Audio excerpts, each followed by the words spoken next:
ஒரு போர்ல தேவர்களுடைய சக்தி எல்லாம் கம்மியாயிடுது. உடனே அவங்களுக்கு பலம் கிடைக்கணும்னா பார்க்கடல்ல இருக்கக்கூடிய அமிர்தத்தை குடிக்கணும் அப்படின்னு சொல்றாங்க.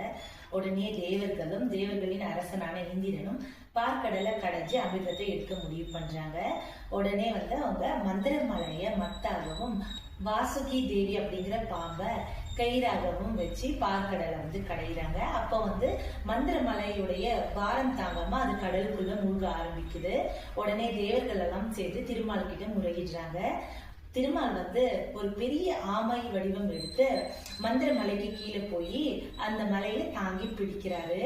அந்த மலையை தேவர்கள் அப்புறம் அரக்கர்கள் 2 பேரும் சேர்ந்துதான் கடையிறாங்க. அந்த அமிர்தத்தை அசுரர்கள் குடிக்க கூடாது அப்படிங்கிறதுக்காக திருமால் மோகினி அவதாரம் எடுத்து அவங்கள திசை திருப்புறாங்க. அந்த நேரத்துல தேவர்கள் எல்லாம் அந்த அமிர்தத்தை குடிச்சிடறாங்க. தேவர்களுக்கு உதவுறதுக்காக எடுக்கக்கூடிய அவதாரம் தான் கூர்மை அப்படின்னு சொல்லக்கூடிய ஆமை அவதாரம். இந்த கதை உங்களுக்கு பிடிச்சிருக்கான்னு லைக் பண்ணுங்க, ஷேர் பண்ணுங்க, கமெண்ட் பண்ணுங்க. தேங்க்யூ.